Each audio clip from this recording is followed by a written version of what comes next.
Fellow tennis nerds, welcome to another Tennis Nerd video. No, that's a boring way to start a video. Today we're going to break down the draw of the US Open. This is Karl Adrian, part of the Safiullin team. And Safiullin has a first match against Cecchinato, no? Cecchinato, yes, Italian player. Let's see how it goes. It's not an easy first round, but at the same time, no Grand Slam first round is ever going to be easy. Especially after over 3 sets. I mean, so many things can happen, right? So let's see how that goes. Let's all wish him luck and get far in this tournament too. He did a very good Wimbledon run. Let's see if he can do it again. Yeah, so quarterfinal Wimbledon, and he had a little bit of disappointment now in, how did he do in Winston-Salem? He lost first round or no? He won one? He lost in first, yes, in 3 sets versus Cerundolo, the younger brother, Juanma, yeah. The lefty. I mean, anything can happen. ATP is tough, yeah. It didn't go his way that tournament, but again, every week is a new week, new possibilities, so let's see. One thing I want to point out is that the US Open website, they have a bracket challenge that you can enter. You can win $1 million, I think, or at least a part of $1 million prize fund. Yes, so you should go into the bracket challenge and do it. I did mine this morning with the men's. We'll see if I remember everything, but it's there, and you can do men's and women, and you're in a chance to win something. So recommend all of you tennis nerds watching this to do the bracket challenge, and then we'll compare and see who wins. Who do you think will win? First of all, let's start there. We have 2 guys that are the main favorites. Novak Djokovic and Carlos Alcaraz. We'll start. I mean, I think that, of course, those 2 are looking to be in the final. They've already played another final this year. They played a final last week. They're definitely the 2 favorites, but I do think Medvedev is going to do something better this time. I think Medvedev is there. Zverev is getting better and better as the year goes on. Who else? But yeah, I would think it would be one of those 3, right? Yeah. I don't know, what do you think? I agree. I would say Medvedev is my outsider pick. Obviously, the obvious thought would be Djokovic, meaning that he beat Alcaraz, in the last match they played. But those 2 seem to have the highest, level of form at the moment. But then you always have Medvedev, and he's won US Open before. I don't see that many other players. It's also tough to keep winning, he's won, they've been in Wimbledon, they've been in Cincinnati, again in US Open, it's tough to keep winning. Yeah. They're not robots. They're almost robots. they're close to as close as it gets. Yeah. But I think it's going to be tough. But of course, you can't count them out. Of course, they're going to be the 2 favorites to win. But I think Medvedev is in there. He's won it before, as you said. Zverev is playing better and better. Zverev is playing really well, actually. He's going to win it. I think it's going to be tough to win the whole thing, but he's definitely getting better.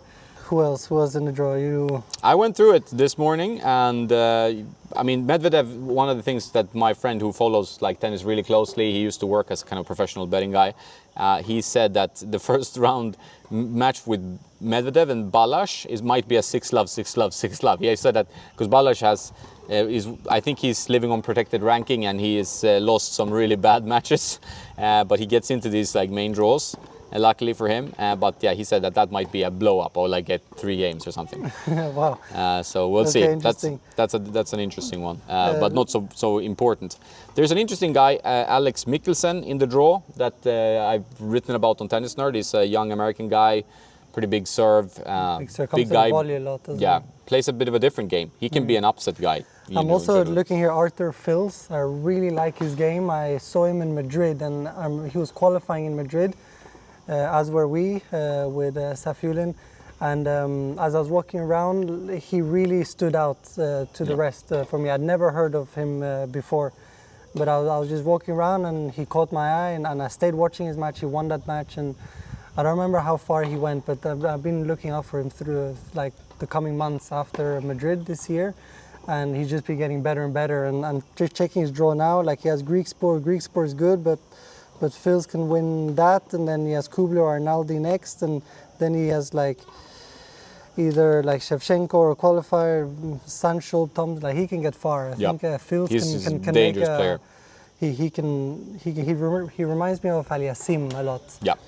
The same style, good technique, good backhand, good forehand, solid from the baseline, all round, very strong physically. Clean ball striking. I really like his game style, so check him out. You guys will like him for sure. Yeah, he's a dangerous guy in the draw. And good body language, positive player.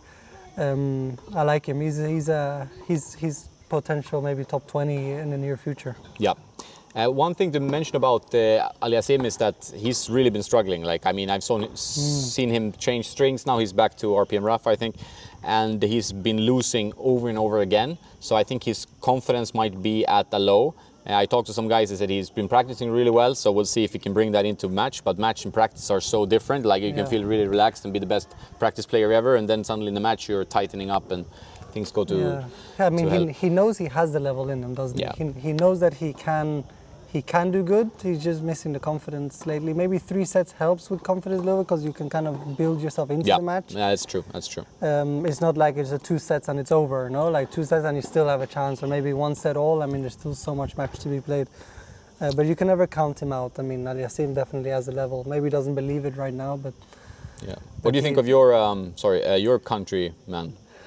Casper, I mean, finalists last year. His expectations are high. I mean, like what he has to defend. He hasn't been defending much this year, has he? I mean, he's had a tough start to the year. It was doubtful with Roland Garros if he was going to defend that, which he did. So let's hope. I hope for him. I follow him every single match he plays. I really like watching him. Not to be biased, maybe a little bit, but every time he plays, I turn on my ATP tennis TV app and I watch his matches. I want him to do good. I want him to stay in the top 10. So I think this tournament is going to be important. At least get deep to keep himself in the top 10. I'm not sure. I haven't studied the points, but yeah, he's defending at 1,200 points, right, for the final. That's a lot. Defending points is always a tough part of tennis. Is that like you have to kind of meet your expectations from last year all the time, and it's like a weird system, but that's how it works, you know. He's playing a qualifier in the first round. That should be relatively okay. And then he's playing maybe JJ Wolf or Zhang. I mean, he has a, let's say, relatively open draw in the beginning of the tournament, but of course defending final, it's 7 matches he has to play. I mean, it's going to be tough, but let's see. I wish him the best. Have you seen Wolf play? Yes. We practiced with him in Madrid.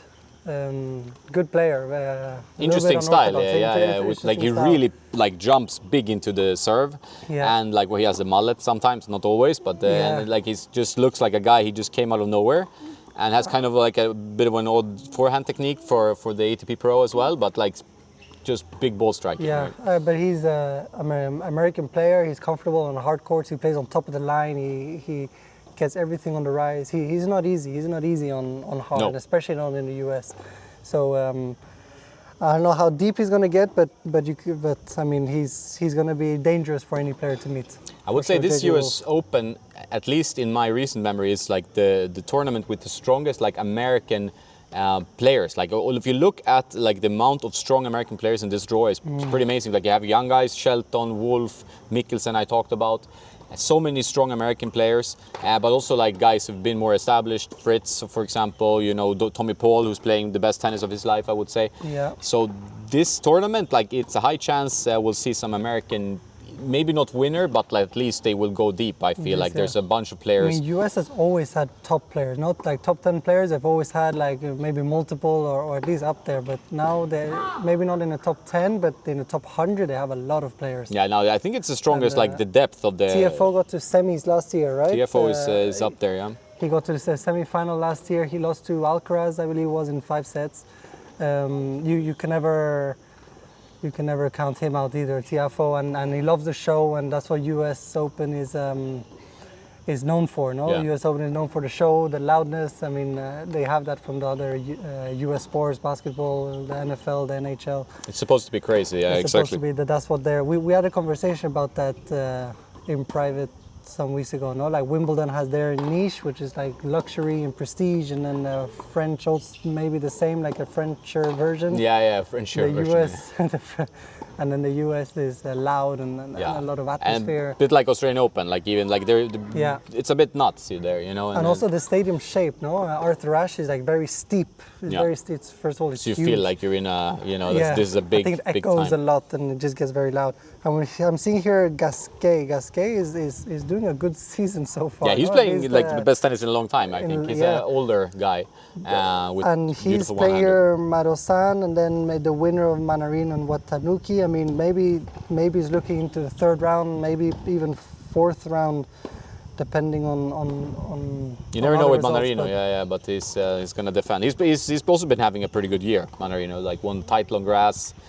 Also always does well on grass for some reason. Monfils has been playing very well. Monfils, I love watching him play. I always turn on also my tennis TV when he's playing. He's playing a qualifier in the first, but then he's meeting Rusevori or Rublev, which played a great match in Cincinnati, no? Yeah, but that's a good, like, they both strike well from the baseline. It's like pretty solid, like hard-hitting feast, That's a tough draw for Monfils. We always like to see him go far in tournaments. Yeah, he's a fun guy for sure.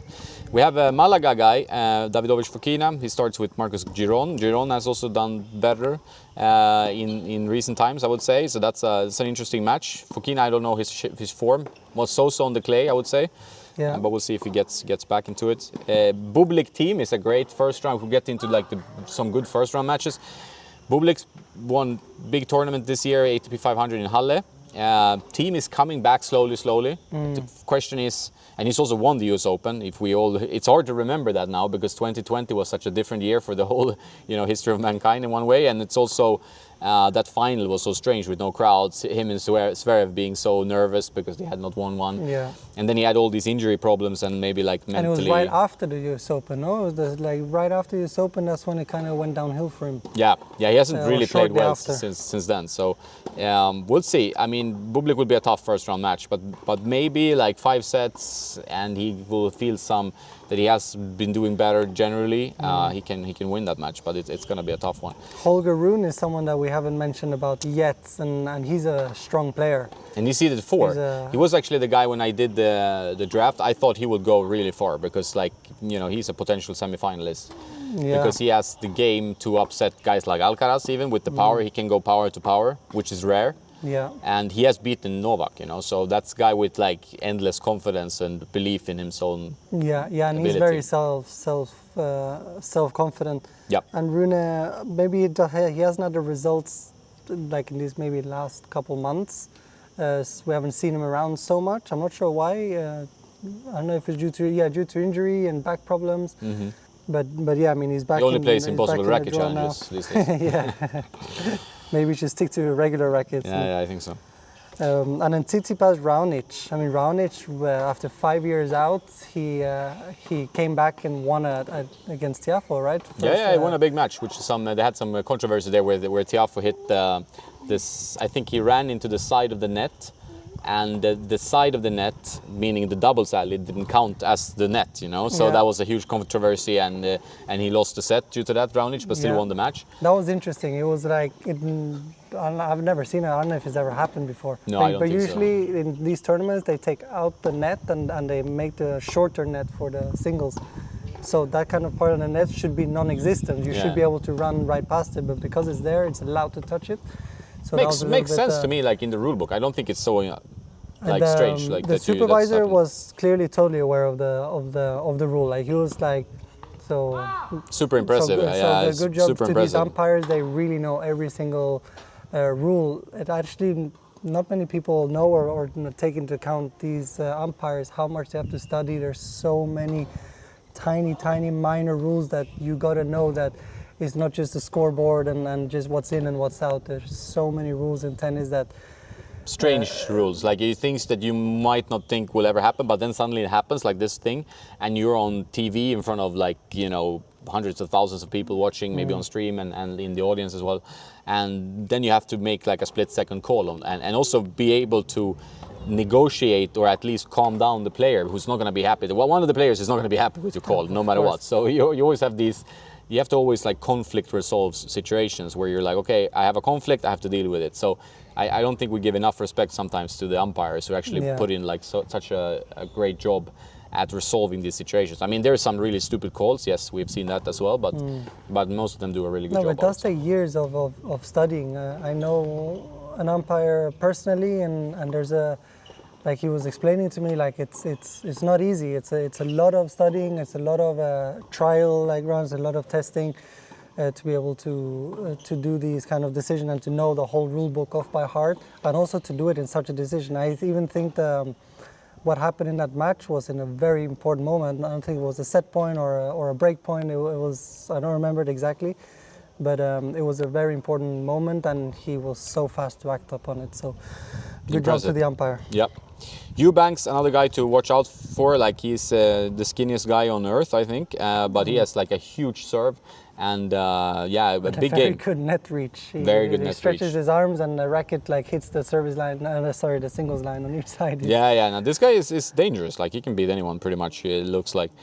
Fritz, of course, so form maybe going in. Not a player I would like think is gonna have a chance of winning, but I know the American crowd like obviously is one of their favorite players.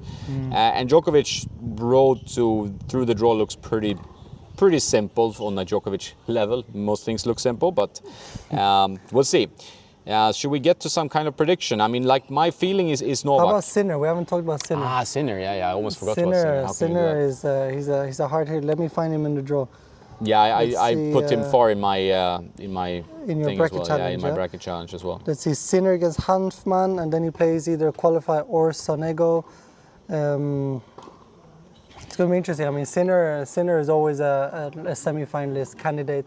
There's many semi-final candidates, but he's one of them. Yeah, he got to the semi-final of Wimbledon this year. He's been in these situations before, maybe not in US Open specifically, but I feel that he feels deep down that he can get deep. Yeah, he can. I mean, he technically can win the tournament. Like, he has enough form to do that. He did win a big tournament as well, right? Like, not so far. No, he won. Was it Toronto he won? He won Toronto, yes. Or was it Master Montreal? 1000. Yeah. So he has already shown himself, and also he loves the hard courts. I think that is his favorite surface, right? So. Yes. Another guy that I want to mention because he's one of my favorite players is Stan the Man Wawrinka, starting against Nishioka. It's a doable win. Considering the form he's in, he's also like Gasquet, like one of those older guys that's been, he keeps hammering and has been showing some results. Talking about old guys that keep hammering, Andy Murray as well. You never know if he's gonna, he's playing a hothead Moutet, so that he has a good chance of winning, I would say. Yeah. Moutet has been struggling. Moutet, I don't know if is he still just slicing or is he hitting backhands? It's like your junior play. We just watched Igor here, and he was winning easily, luckily, but he has a bit of a wrist problem, so he has to slice now on the double hander. Yeah. But big forehand, and that's a little bit.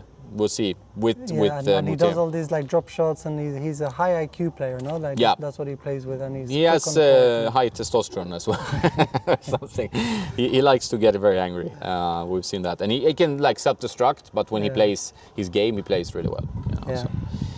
I'll go. My prediction for the winner will be Djokovic in this case, which is a little bit boring, but it's tough to bet against him. He looks very motivated. I'll say Alcaraz. Yeah, I think that's good. So, I think we have that. That's pretty. I mean, sorry for the safe bets. I want to hear your outrageous predictions in the comments.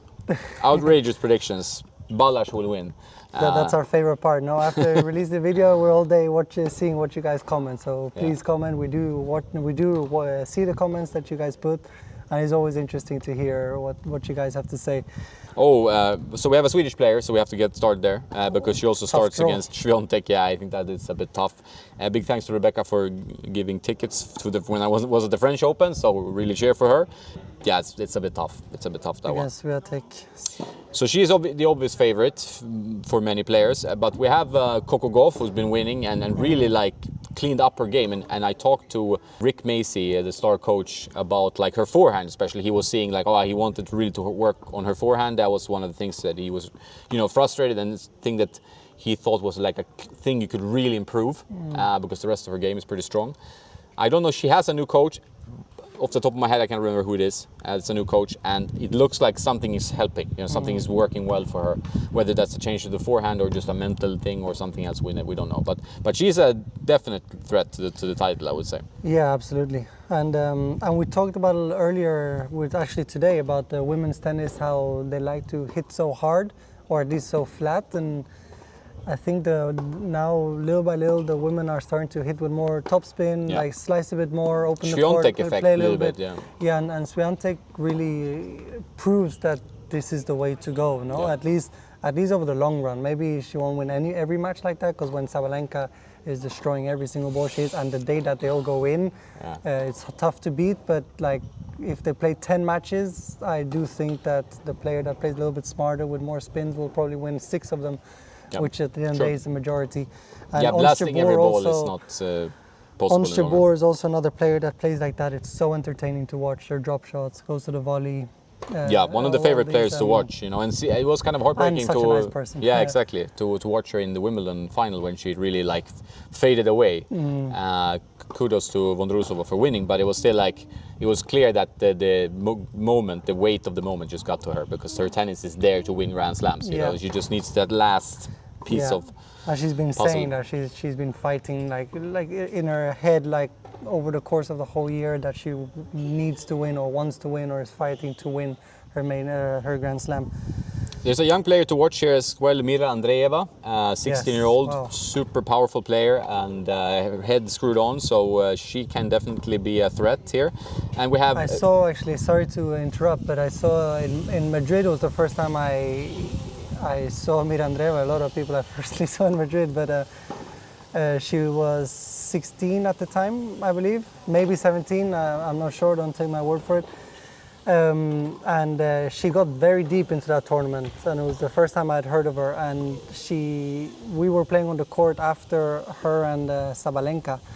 She lost to Sabalenka that match. I think it was 1-2 or 2-3. It was something pretty straightforward, but. We're in the gym at that time. She walks into the gym and just her face was like, I'm gonna beat her next time I play her. And that was her words or her body language that she expressed when she came into the gym. She sat on the spinning machine, and it was just impressive, like a 16, 17-year-old player playing against number 2 in the world, saying those or acting like that after a match is just so big, no? And and just shows like what she's aiming for. So I'm excited to see how far she does get in her career. Yeah, she's going to be a power player for sure, a figure. And she has an older sister that plays very well, no? As well? I didn't know that one. Her younger sister. So maybe that's where she has it from. She's been competing against someone better than her all her life. I mean, even Alcaraz has a younger brother that's... I mean, I'm not sure he's going to be as good as his older brother, but... But then Novak is the oldest one, and then he's the one that's the best, so it's not always like that, but I mean, for everyone it's different. Yeah. We have, talking about older people, we have Caroline Wozniacki back in the draw. Problem is, they rarely live up to the hype, because going back, like you've been away from the tour is ever evolving, whether it's WTA or ATP or Futures or whatever. Every tour is evolving, tennis is evolving as a sport, so everybody's hitting harder, with more spin, playing better, moving better. And here she is, like she, took some time off as a mother and, retired, but then coming back, I doubt it. My friend who I hit with here in Bel Air sometimes, Danish player, Adri, he hit with her for 2 weeks, just trained with her for 2 weeks, and he said it's like she's hitting the ball so well, and he does train with some good players, so maybe. Huge respect, by the way, for the women that get children and then they come back on tour, and first of all, already that is to admire, but then the fact that they can even come back and play and win matches and compete on a tour, that's unbelievable. So good job for them. Yep, absolutely. So, then I see Rybakina. Rybakina is also a player that can't be counted out. Kostyuk is a tough first round match though. It's a tough one, but Rybakina is playing good. He's playing good this year. Like she has a big game as well, like with the serve and everything. I think she can definitely. She's always there to win slams, I would say. And Belinda Bencic, I see her name here, and I remember she was the best in the world when I was growing up. I believe she's my age. She's born in 98, like me, 97. I remember she was the best, so I'm always checking out for her, how she's doing.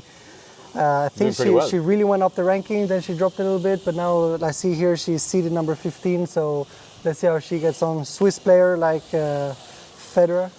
We have Azarenka, talking about older players, can always be dangerous, at least. How about Sakkari? She's strong physically, I mean. Yeah, Sakkari is a tricky player because she looks, I mean, she's the fittest player probably on tour if you look physically at least, Yeah. But then when it comes to tennis is like a physical game, but it's also a physical game, right? And I feel like she often chokes in situations where she should win matches. Like she's good at fighting maybe from equal or below, but when she's the favorite, she sometimes have a problem going through. And I saw some stats I think it was Sakari. I saw a stat where she's been to so many quarterfinals, but never to a semifinal, or something like that. It's like or a mental many hurdle, semifinals, right? but never to a final. I'm not sure which one. You guys can do do your homework after watching the video, but it was something like that. So, like you say, it's a mental thing. Also, if you've never been in a situation or never surpassed a quarterfinal before, it's hard to do it that first time. Yep. I think it's also for people in the Futures Tour that has never gotten their first point, it's tough to get that first point. But once you've gotten one, you feel like you can do it again. Yep. And then you do it again, and then that first maybe quarterfinal is tough. But once you've done it once, you can do it again. Yeah, it's that hump always. Like you have to get through the hump. I mean, we see that with breaking Felix. the ice. Yeah, in his like road to ATP point. Like that's just that you put the point out there as such an obstacle. Maybe it's tougher than to overcome than if you're just like, I'm gonna see how good I can get. But when you say like this whole series is about getting that point, you make the point like the Mount Everest of your like thing. And I think sometimes that can be you make the mental challenge even bigger by just putting it out there sometimes. Sometimes it can help, but sometimes it can also be maybe just live the moment or be in the present, or play point by point, or try to do like your that best, can like help always. you. I mean, it's sometimes tough to quantify exactly, and that point becomes like such a huge thing that it's like, oh, if I do it, but then tennis is such a mental sport, so you can choke and another thing. One match I wanted to point out was the first round tough match. Stevens, one of the best American players, versus Beatriz Hadid Maya. Hadid Maya has been playing really well, and I think that will be a tough one for Sloane Stevens. Yeah. Pretty good match to start off the tournament. You had something maybe you've seen? Yeah, I see here Leila Fernandez. I hit with her earlier this year, actually not long time ago. She's hitting a good ball. She's so smart. She's another player that hits a little bit like Swiatek in the way where she hits with a lot of topspin, opens the court, takes time away from the ball. She's not a powerful player. However, she has so many other qualities that can make her do well, and also she's been in the famous final a couple of years back Against Raducanu. Yeah. Against Raducanu. So she's been in there before. Of course, expectations are there. She's very young. But also such a nice person. The family is so nice. As I said, I hit with her a couple weeks or months ago, and I want to see her do well. She has good energy, right? Like she's good positive energy. Yeah, for sure. And she's so intelligent. The way she opens the court, like she just cuts in, and she's a lefty, so she just opens the court that way and then opens the court that way and comes to the volley. Very entertaining to watch, so look out for her. We wish her the best. Katie Boulter. Boulter has been doing like her best year so far, won a title. Brits are behind her now that Raducanu has struggled with the injury issues and whatnot. But there's one player she's facing the first round here, Diane Parry or Paris. I don't know exactly how to pronounce it. French player, one-handed backhand, beautiful one-handed backhand, and that's a good match to watch, I think. We have another Danish player, Clara Tausen, against Potapova. Edgar behind the camera here has to correct my Russian pronunciation. She's also tough. Pegula? Pegula is one of the favorites, and she's American. She's going to feel at home. She's going to have a lot of crowd behind her. And Pegula, I also like the way she hits the ball. Yeah, Pegula is playing, and also she's playing amazing now. She just won, so we'll see. Like usually, like we talked about that Mount Everest, and I think sometimes for some players, like winning a Masters is one thing, but then winning Grand Slam, that's where that all comes down to. Like, I mean, Grand Slam can kind of save a career. You win one Grand Slam, you won a Grand Slam. So like, whatever you do for the rest of the career, it doesn't matter. So it's like that can be a tough one to overcome. Yeah, but, and also she has like, a good since chance. you're a child, you're like looking up towards Grand Slams. You know, like okay, you do hear like, okay, I want to win a Master 1000, but it's like I want to win Wimbledon, I want to win Roland Garros or US Open or Australia. Like that's where it's all at, and I think it's built in from such a young age where that's the trophy you want to get. So. Yeah. Even if you're serving for the match, it must be hard to close the match because it's so much. It's all there. I mean, so much feelings and like I mentioned before, US Open 2020 final. There's no crowd there even. I mean, obviously people are watching on stream, but you see like the most nervous guys ever, Zverev and Thiem, and these are pretty established players at this point. Like, but they no slam, so like the most nervous final. Like it's almost fun to watch just because of you see the nervousness, but you can also almost feel it. Like it's like how tough tennis can be when you're nervous. So Pegula, going back to her, third seed, one of the favorites for sure, Camila Giorgi. Camila Giorgi is one of those players that designs her own dresses and hits every ball like it's the last shot she will ever hit, which is a lot of players on the WTA tour. And yeah, she can beat anyone, like 6 love, 6-2, you know, but you can also lose pretty badly. So this is a complete, toss-up in that sense. But I think Pegula will go through. Jabeur plays Colombian, Osorio. also pretty strong player, but should still be a pretty easy one for I see here Podoroska from Argentina. I was in Argentina last year. My wife is Argentinian, so I always follow also the Argentinian players at home. I want to see her do well also. Is she more, I mean, when you think about Argentina and you think about tennis, you think about clay courts. Yes. That is also in case with her? I don't know this player so well. Or? For sure, probably. Yeah. Let's find out. Yeah, we'll see. Kanepi, yeah, there's some and good... Badosa, let's see. Badosa's playing Venus Williams. Badosa's had an injury. Also, for a while, she's a little bit in love at the moment. So a little bit. Let's see if that's going to affect her or not. Yeah. But she's playing against someone that's won this tournament once or twice. Venus Williams, so it's going to be that's a big interesting. matchup. And Venus is like 43 years old, like so big ups to Venus for still playing. 43 years old, ranked 407. She's got a wild card into the tournament. Yeah, of course. Yeah. But I love how she's still competing. It just goes to show how much she loves tennis. No, I mean, big applause. She really doesn't need to play tennis anymore. I believe she has her own brand. She's won everything. She just plays because she loves the sport, and that's like it's a beautiful thing to see. So that's a good match. Badosa Williams can be. I mean, like that'd be tough for Badosa to go into like a crowd that's going to be very pro Williams. I also want to mention Badosa's footwork. If you've never watched her play, or maybe you haven't paid attention, but her footwork is on point. She has so high intensity, higher than many men.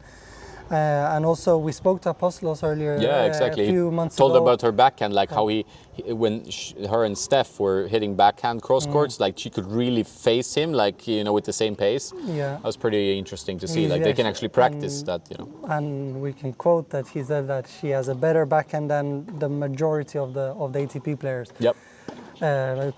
Crazy good backhand and very good footwork. She's so fast. She's also tall, also to be a woman.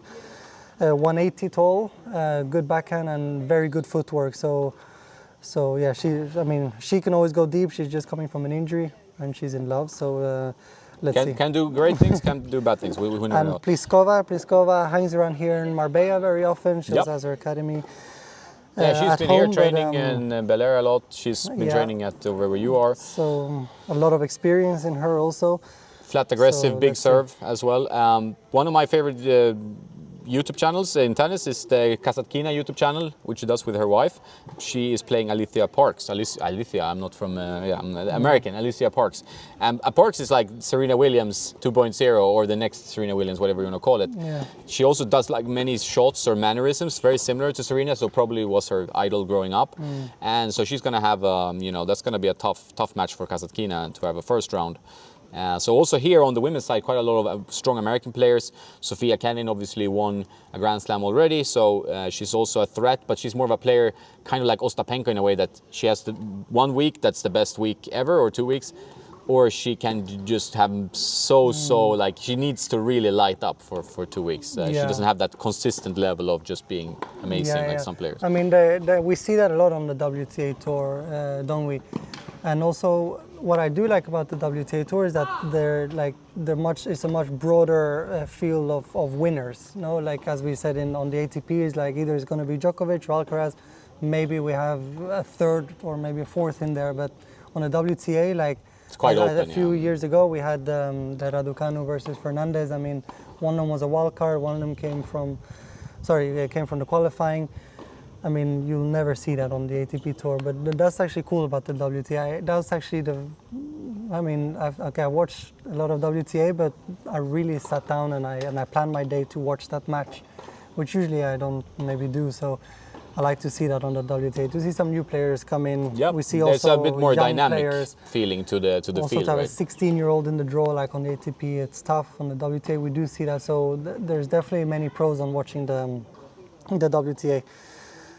So it's a good. So who's winning this? Yeah, this that's draw? where we are right now. Okay, that's a tough one. I think this, like you said, this is tougher than for the men's. Instead of maybe 3 or 4 candidates, we have maybe like 10 to 12 quite candidates. A few candidates. I think it's Pegula's time now. I think I will go for her. Yeah, because she had such a good run up. American player, we'll have a crowd in the back. I don't feel Świątek for some reason. Sometimes it's just a gut feeling, but I don't feel like she will win at least. So then that gives me a few candidates. Maybe it's Ons time as well. Ons Jabeur would be amazing if she could win a Grand Slam. But on the hard court, especially, it's a faster surface. So of course, on a faster surface, the people or the women that hit hard, if they have a good day, they can win, and if they're having a good week. So I mean, I don't think I'm going to count out Sabalenka. No. I think I'll have Sabalenka to go deeper than Świątek.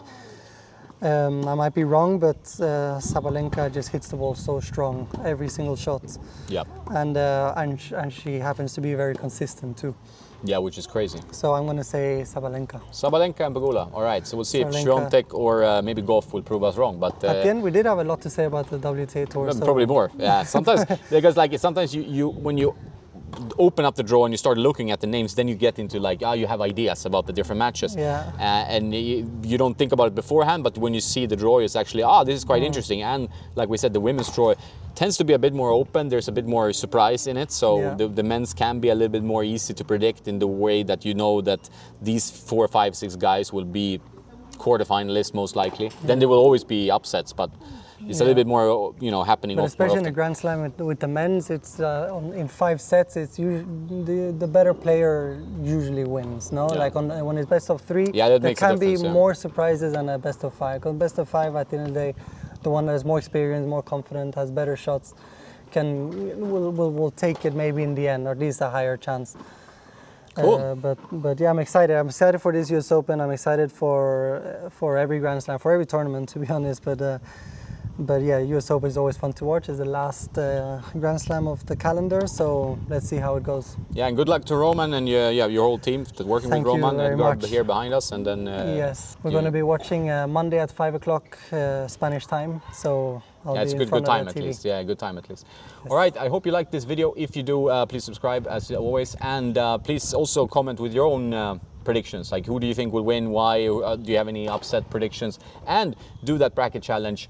Give some love to the official US Open website. I think it's a fun thing. Maybe they've done it before, but it maybe looks like it's getting bigger, and definitely gonna be part. Remember to think about us if you do win $1 million, if we gave you the idea. Donations are welcome. Anyway guys, have a good one. See you soon. And don't forget to play some tennis.